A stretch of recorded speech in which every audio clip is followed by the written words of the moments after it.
Hello students, आज का हमारा टॉपिक है theory of strainless rings. Baeyer के प्रिंसिपल के अकॉर्डिंग एलिसाइक्लिक जो रिंग्स होती है उनमें कार्बन एटम्स एक ही प्लेन में प्रेजेंट होते हैं।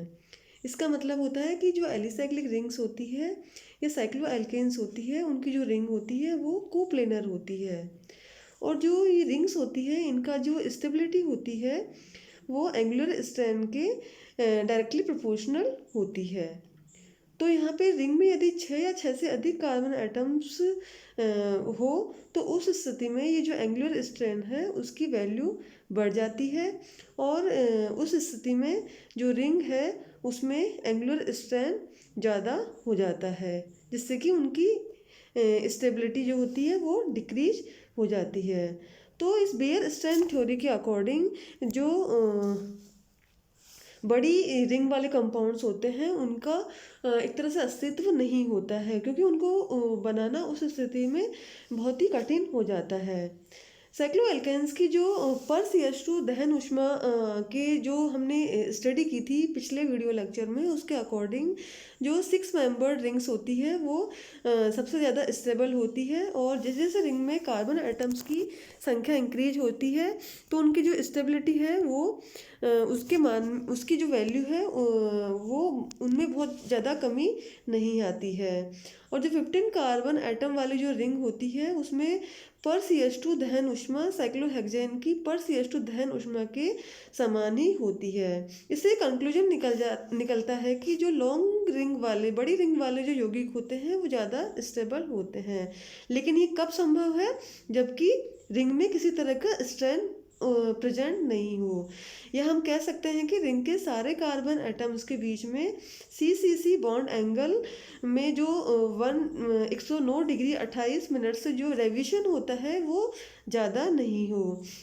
तो जब वलय में इस तरह के बॉन्ड एंगल के लगभग समान ही बॉन्ड एंगल हो या वलय के सारे कार्बन परमाणु एक ही तल में न रह के पकड़ रिंग बनावे, एक तरह से पुटित वलय बनावे, तो उस स्थिति में उन वलय को हम स्टेनलेस रिंग या पुटित वलय उस रिंग को कहेंगे। यहाँ पे सासे और मोर ने ये स्टेनलेस रिंग का सिद्धांत दिया। इस सिद्धांत को स्टेनलेस रिंग सिद्धांत कहा जाता है। और इसमें इन्होंने जो रिंग्स है साइक्लो एल्केन्स की रिंग है उसकी पकड़ आकृति के आधार पर साइक्लो एल्केन्स की स्टेबिलिटी को उन्होंने समझाया। बेयर ने तो ये बताया था कि जो सैचुरेटेड रिंग्स होती है वो एरोमेटिक जो रिंग्स होती है उनकी तरह ही कोप्लेनर होती है और साथ ही उनकी जो स्टेबिलिटी और जो रिएक्टिविटी होती है उसी के आधार पर उसने छोटी रिंग्स को की स्टेबिलिटी को बताया। लेकिन साइक्लोहेक्सेन या उससे बड़ी जो वलय होती है उसके स्थायित्व के बारे में बेयर का जो सिद्धांत है वो वहाँ पे उसमें कमी आ जाती है, उसके आधार पर उनको नहीं समझा सकते हैं।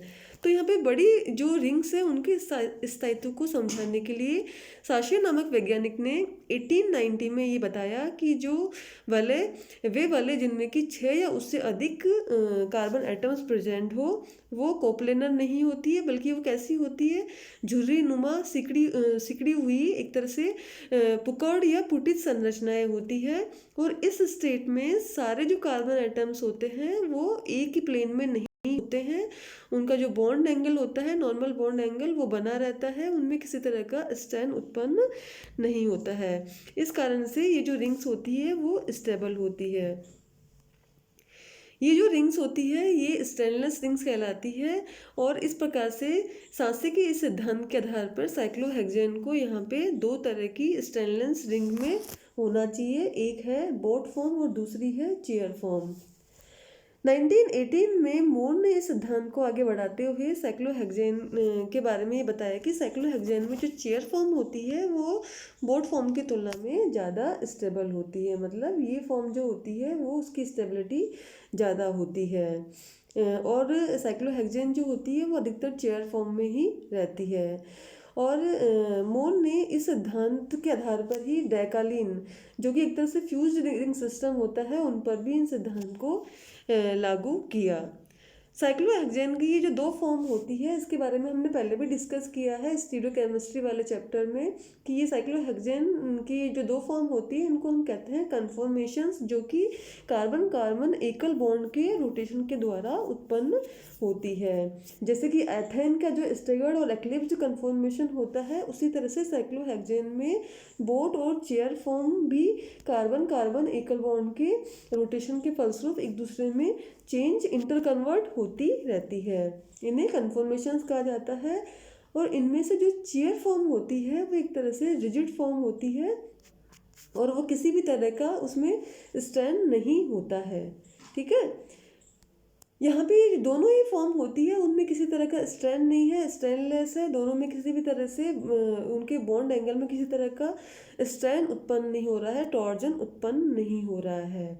तो एक तरह से स्ट्रैंडलेस है दोनों ही फॉर्म में, लेकिन स्टेरिक स्ट्रैंड और बॉन्ड अपोजिशन स्ट्रैंड डिफरेंट है, दोनों की एनर्जी में डिफरेंस भी है। लेकिन ये जो एनर्जी में डिफरेंस है वो इतना कम होता है, ये एनर्जी में डिफरेंस 5 से 6 किलो जूल पर मोल होता है, जो कि इतना कम होता है कि इतनी एनर्जी इनको नॉर्मल रूम टेम्परेचर पर मिल जाती है, जिससे कि एक दूसरे में इंटर कन्वर्ट होकर एक इक्विलिब्रियम को स्थापित कर लेती है।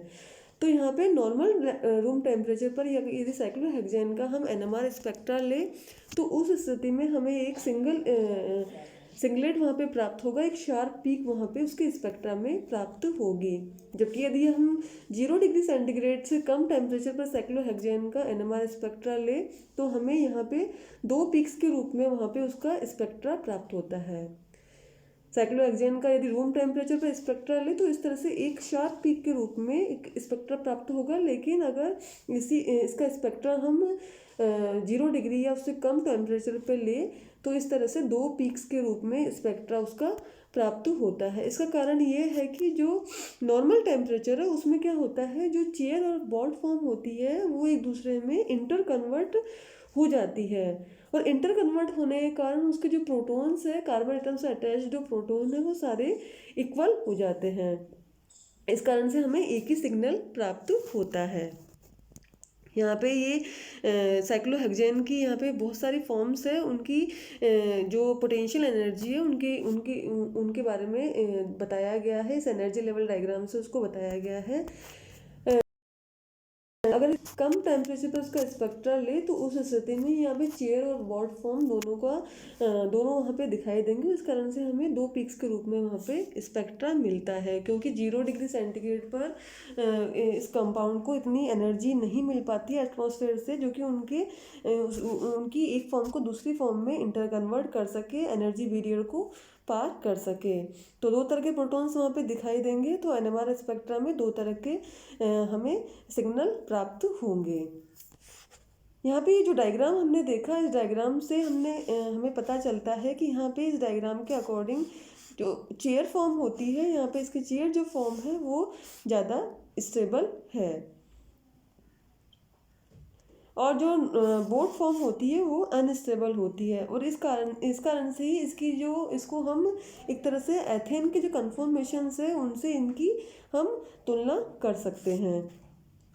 तो यहाँ पे साइक्लोहेक्सेन या एथेन का हम इन दोनों के मॉडल्स को देखें, तो साइक्लोहेक्सेन का जो चेयर फॉर्म है वो एथेन के स्टेगर्ड फॉर्म के समान है। यहाँ पे देखिए साइक्लोहेक्सेन की ये चेयर फॉर्म है, जिसको कि हम न्यूमैन प्रोजेक्शन फार्मूला के द्वारा हमने यहाँ पे शो किया है। यहाँ पे जो बीच वाला कार्बन है ये फ्रंट कार्बन है, जिसको कि हमने वाई से रिप्रेजेंट कर रखा है, और जो सर्कल में जो दिख रहा है वो कार्बन दिखाई नहीं दे रहा है, लेकिन उसके हाइड्रोजन एटम दिखाई दे रहे हैं। तो ये इसकी स्टेगर्ड कन्फॉर्मेशन है, जो कि साइक्लोहेक्सेन की चेयर फॉर्म, जिसमें एथेन के स्टेगर्ड फॉर्म के समान है। और यहाँ पे हम देख सकते हैं कि यहाँ पे हाइड्रोजन एटम्स के बीच में जो डिस्टेंस है वो बहुत ज़्यादा है, जिसके कारण कि यहाँ पे मिनिमम स्ट्रेंथ उत्पन्न हो रहा है, और इस कारण से इस फॉर्म की जो स्टेबिलिटी है वो ज़्यादा हो जाती है। लेकिन यदि हम इसका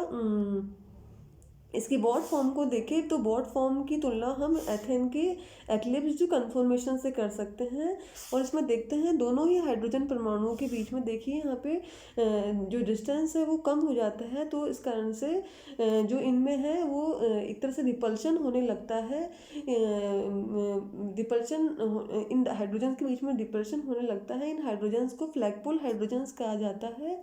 और रिपल्शन होने के कारण इसमें टॉर्जन उत्पन्न हो जाता है, स्टैन उत्पन्न हो जाता है, जो कि इसकी जिसके कारण इसकी स्टेबिलिटी डिक्रीज होने लगती है।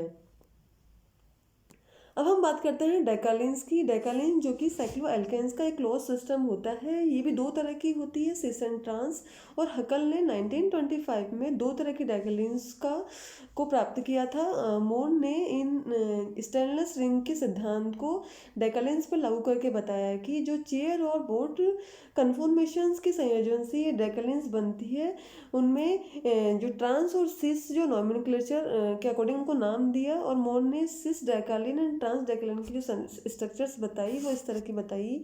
ये जो सिस डेकालिन है ये एक तरह से इसकी बॉड फॉर्म होती है, और ट्रांस डेकालिन है वो चेयर फॉर्म होती है। तो ट्रांस डेकालिन सिस डेकालिन की तुलना में ज़्यादा स्टेबल होती है, जिसको बाद में हेसल ने 1940 से बताया। यहाँ पे इसने बताया है कि सिस और ट्रांस तरह की डेकालिन्स एक तरह से स्टेबल चेयर फॉर्म के संयोजन से ही बनी होती है, लेकिन केवल उनमें संयोजन की पोजीशन जो होती है उसका डिफरेंस होता है। सिस डेकालिन में जो दोनों साइक्लोहेक्सेन रिंग्स होती है उनमें से जो एक बॉन्ड होता है उसकी स्थिति एक्सियल होती है, जबकि दूसरे बॉन्ड की स्थिति इक्विटोरियल होती है। इसलिए इसको 1e और 2a के द्वारा रिप्रेजेंट करते हैं। 1e मतलब इक्विटोरियल और 2 मतलब एक्सियल, मतलब वन पोजीशन से इक्विटोरियल पोजीशन से जुड़ा हुआ है और दूसरी तरफ से ये एक्सियल पोजीशन से जुड़ा हुआ है। इसके विपरीत जो ट्रांस डेकालिन्स होती है उसमें जो रिंग्स के बीच में जो दो बॉन्ड होते हैं वो दोनों ही कैसे होते हैं, इक्विटोरियल होते हैं। तो इसे 1e 2e के द्वारा रिप्रेजेंट किया जाता है। तो इस तरह से दोनों ही फॉर्म्स में जो ट्रांस फॉर्म है वो ज़्यादा स्टेबल होती है। और हेसल के अनुसार सिस और ट्रांस डेकालिन्स को इस तरह से दो डायग्राम्स के द्वारा रिप्रेजेंट किया जाता है। सिस जिसमें कि इस तरह से रिप्रेजेंट किया गया है दोनों को ही, जिसमें कि यहाँ पे जो दोनों बॉन्ड्स है वो उनमें से एक इक्विटोरियल है, जिससे दोनों वलय जुड़ी हुई है, उसमें से एक इक्विटोरियल पोजीशन में है और दूसरा एक्सियल पोजीशन में है। इसमें दोनों ही इक्विटोरियल पोजीशन में है। तो इस तरह से सिस एंड ट्रांस डेकालिन को एक तरह से बेंजीन की हेक्सागोनल जो रिंग्स है उनके रूप में रिप्रेजेंट किया गया है। सिस डेकालिन में दोनों जो रिंग्स के जो जॉइंट वाले पॉइंट्स हैं उनसे जुड़े हुए हाइड्रोजन एटम्स वलय के ऊपर की तरफ होते हैं, जबकि ट्रांस में एक हाइड्रोजन एटम वलय के ऊपर की तरफ है तो दूसरा नीचे की तरफ है। जैसे कि यहाँ पे देखिए इस स्ट्रक्चर में शो हो रहा है, जो दोनों ही बॉन्ड्स है वलय के ऊपर है तो इनको एक तरह से रिजिड लाइन के द्वारा शो किया गया है। जबकि ट्रांस डेकालिन में देखिए एक हाइड्रोजन एटम वलय के ऊपर की तरफ है जबकि दूसरा नीचे की तरफ है, तो जो ऊपर की तरफ है उसको तो रिजिड लाइन के द्वारा शो किया गया है, जबकि जो नीचे की तरफ है उसको एक टूटी हुई लाइन के द्वारा शो किया गया है। ये देखिए एक टूटी हुई लाइन के द्वारा उस हाइड्रोजन एटम को यहाँ पे शो किया गया है ट्रांस डेकालिन में। तो यहाँ पे डेकालिन की जो दोनों फॉर्म है उसको प्राप्त करने के लिए नेफ्थलीन का एक तरह से रिडक्शन किया जाता है कैटालिस्ट की प्रेजेंस में। तो यदि हम निकल कैटालिस्ट की प्रेजेंस में इसका रिडक्शन करें तो यहाँ पे जो मेन प्रोडक्ट है वो ट्रांस डेकालिन प्राप्त होता है। लेकिन यदि प्लैटिनम की उपस्थिति में यदि इसका रिडक्शन किया जाए तो उस स्थिति में सिस डेकालिन यहाँ पे मेन प्रोडक्ट के रूप में हमें प्राप्त होगा। दोनों ही डेकालिन्स जो होती है वो स्टेबल होती है और लिक्विड फॉर्म में होती है और को साइक्लोहेक्सेन की समान ही इनकी स्ट्रक्चर होती है। इनके जो बॉइलिंग पॉइंट और मेल्टिंग पॉइंट है वो यहाँ दिए गए हैं। केमिकल रिएक्शंस की बात करें तो साइक्लोहेक्सेन्स के समान ही इनमें केमिकल रिएक्शंस होती है। ब्रोमिनेशन पर यही 1 ब्रोमो डेकेलिन्स का फॉर्मेशन होता है, जबकि सेलेनियम की उपस्थिति में इनका डिहाइड्रोजनेशन हो जाता है और उस स्थिति में नेफ्थलीन का फॉर्मेशन। इंडस्ट्रियल रूप से भी सिस और ट्रांसडेक्लिन्स का उपयोग किया जाता है, और जहाँ पे इंडस्ट्रीज में इन दोनों का ही मिश्रण काम में लिया जाता है। इनको पेंट वार्निश आदि में काम में लिया जाता है। साथ ही लेकर्स के रूप में, मतलब पीतल पर एक तरह से वार्निश करने में भी इनको सॉल्वेंट के रूप में काम में लिया जाता है। अब हम बात करते हैं साइक्लोप्रोपेन्स के बनाना बॉन्ड्स के बारे में। एल्केन्स में जो कार्बन एटम होता है, हमें सबको पता है कि वो sp2 हाइब्रिडाइज स्थिति में होता है। sp2 हाइब्रिडाइज एटम का जो नॉर्मल बॉन्ड एंगल होता है, टेट्राहेड्रल बॉन्ड एंगल होता है, वो 109 डिग्री 28 मिनट्स का होता है। इसका मतलब है कि एल्केन्स में carbon carbon carbon bond angle 109 degree 28 minutes का होता है। तो इस स्टेट में जो कार्बन एटम्स है, वो उनमें जो sp3 जो हाइब्रिडेशन होता है, जो उन ऑर्बिटल्स के बीच में जो ओवरलैपिंग होती है, वो बहुत ज़्यादा होता है। जबकि जो साइक्लोप्रोपेन होता है, साइक्लोप्रोपेन की अगर हम स्ट्रक्चर को देखें तो उसकी स्ट्रक्चर एक तरह से बाइलेटरल ट्राईहेड्रल होती है, इक्विलेटरल ट्राईहेड्रल होती है, और उसके बीच में जो इंटरनल एंगल होता है वो 60 डिग्री का होता है। मतलब जो सी बॉन्ड एंगल होता है वो कितना होता है, 60 डिग्री का होता है। ये जो बॉन्ड एंगल होता है वो एक तरह से जो नॉर्मल बॉन्ड एंगल है टेट्राहेड्रल्स का 109 डिग्री 28 मिनट्स का, उसकी तुलना में काफ़ी कम होता है। और बॉन्ड एंगल में ये जो एक तरह से संकुचन हो रहा है, वो किस कारण से होता है, एंगुलर स्ट्रेन के कारण होता है। इसको हम एंगुलर स्ट्रेन कहा जाता है, कहते हैं। तो इस कारण से साइक्लोप्रोपेन में जो कार्बन एटम्स के जो sp3 हाइब्रिडाइज्ड ऑर्बिटल्स होते हैं, उनके बीच में जो ओवरलैपिंग होती है वो इतनी ज़्यादा नहीं हो पाती है जैसे कि एथेंस में या एल्केन्स में होती है।